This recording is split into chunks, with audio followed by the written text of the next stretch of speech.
राधे राधे दोस्तों। आज की हमारी कहानी है समझदारी। इस बार अगर तुम्हारी भाभी राखी पर घर गई ना तो मैं साफ कह रही हूँ, हमसे कोई उम्मीद मत रखना कि मैं उसके लिए कुछ खास करूँगी। हर साल राखी के नाम पर पैसे, कपड़े और गिफ्ट देने का सिलसिला आखिर कब तक चलेगा। मीना ने गुस्से में रसोई का दरवाज़ा ज़ोर से बंद किया और सामने खड़े अपने पति राजेश को घूर कर देखने लगी। राजेश कुछ देर तक चुप रहा, लेकिन क्योंकि वह जानता था कि जब भी उसकी पत्नी को अपनी ननद यानी उसकी बहन कविता के घर जाने की खबर मिलती थी, तो मीना का चेहरा ऐसे ही उतर जाता था। राजेश ने धीरे से कहा, मीना, कविता मेरी बहन है और राखी साल में सिर्फ एक बार आती है। अगर उसे कुछ दे दूं तो इसमें इतना सोचने वाली क्या बात है। मीना तुरंत बोली, तुम्हारे लिए आसान है कहना, क्योंकि पैसे तुम्हारे जेब से जाते हैं और घर का खर्च मुझे संभालना पड़ता है। ऊपर से पिछले साल भी तुमने उसे सूट दिया था और 7,000 अलग से दिए थे। क्या जरूरत थी इतनी बड़ी रकम देने की। राजेश ने कोई जवाब नहीं दिया, लेकिन उसके चेहरे पर परेशानी साफ दिखाई दे रही थी। तभी उसकी माँ कमला देवी कमरे से बाहर आई और बोली, बहू, राखी के दिन बहन के घर आए तो उसे कालियात नहीं बेचते। जितना अपनी हैसियत हो उतना उसे दे दो। इस बात को इतना मत बढ़ाओ, पैसे की बात नहीं है। मीना ने अपनी सास की तरफ देखा और बोली, माँ जी, बात पैसे की ही होती है, क्योंकि घर का बजट बिगड़ता है और कोई और नहीं, मुझे ही संभालना पड़ता है और ये बेवजह पैसे उड़ाते रहते हैं। कमला देवी चुप हो गई। उसी समय राजेश का फोन बजा। उसने फोन उठाया, दूसरी तरफ उसकी बहन कविता थी। भैया, इस बार राखी पर सुबह ही आ जाऊंगी। माँ से बोलना मेरी पसंद की खीर बना देगी। राजेश ने चेहरे पर अचानक मुस्कान आ गई। हाँ बहन, तू बस आ जा, तेरे लिए सब बनेगा। कविता ने हंसते हुए कहा, और भैया, इस बार मेरे लिए कुछ मत खरीदना, बस राखी बंधवाने के समय पर ही घर पर रहना। मेरे लिए वही सबसे बड़ा गिफ्ट है। यह बात राजेश ने सुन ली, लेकिन मीना भी पास में खड़ी रही थी। उसने भी सब सुन लिया, लेकिन फिर भी उसका स्वभाव नहीं बदला। वह हमेशा की तरह खरी खोटी बोलती रही। फोन कटते ही मीना ने ताना मारते हुए कहा, वाह, कितनी समझदार बन गई है। अब पहले कहती कुछ मत खरीदना और फिर राखी के दिन भाई के हाथ में लंबी लिस्ट पकड़ा देगी। राजेश ने पहली बार थोड़ा नाराज होकर कहा, तुम हर बार का बात कविता को गलत क्यों समझती हो। मीना ने जवाब दिया, क्योंकि मैं उससे तुमसे ज्यादा जानती हूँ। बहुत चालाक है वो, मीठा मीठा बोलकर सिर्फ पैसे हटती है तुमसे।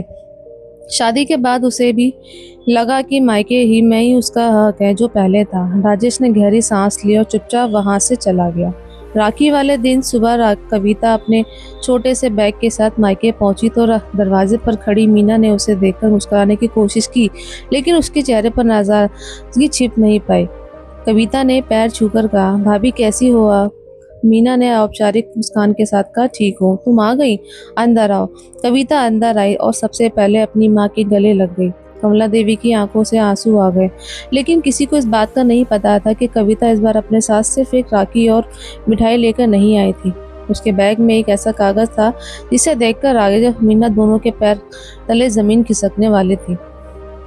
कविता के घर जाते ही माहौल बिल्कुल बदल गया, लेकिन मीना के चेहरे पर खुशी बिल्कुल नहीं थी, क्योंकि पहले से ही वह कविता को बिल्कुल पसंद नहीं करती थी। वह बार बार कविता के छोटे से बैग को देख रही थी और मन में सोच रही थी कि पता नहीं इस बार भाई से क्या लेने आई है। इतना बड़ा बैग लेकर आई है, पूरा भरकर ही जाएगी यहाँ से। राखी बंधवाने के बाद राजेश ने अपनी बहन से एक लिफाफा देने के लिए जेब से हाथ डाला। मीरा तुरंत उसे रोकते हुए कहती, इतने पैसे देने की क्या जरूरत है। राखी है, कोई त्योहार थोड़ी है जिसमें हर बार इतना खर्च करना जरूरी है।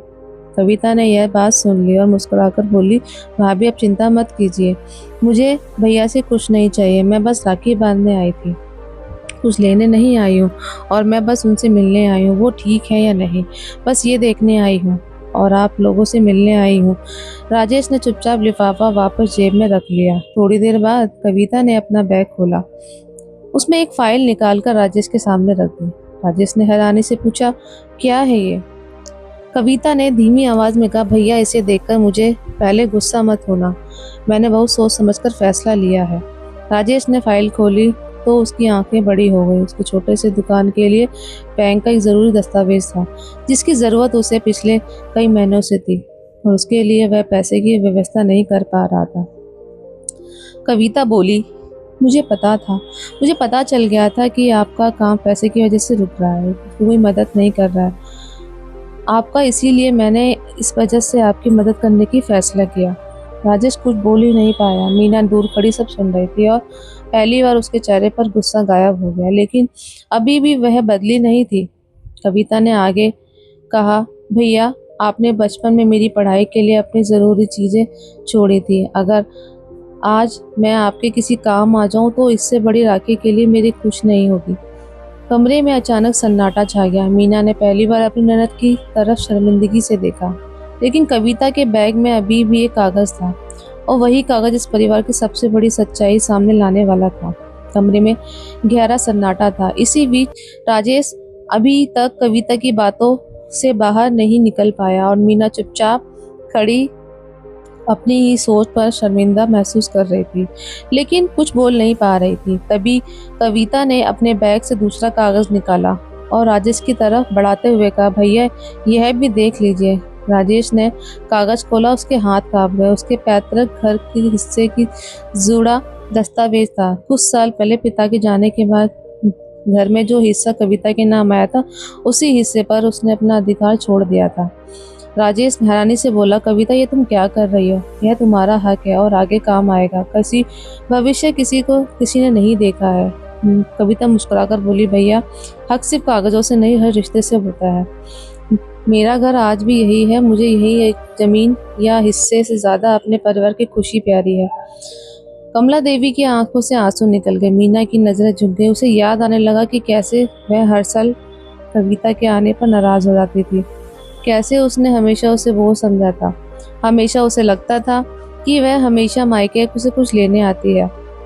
कुछ देर बाद मीना धीरे से कविता के पास आई और बोली, मुझे माफ़ कर दो कविता, मैंने तुम्हें कभी सही तरीके से समझा ही नहीं।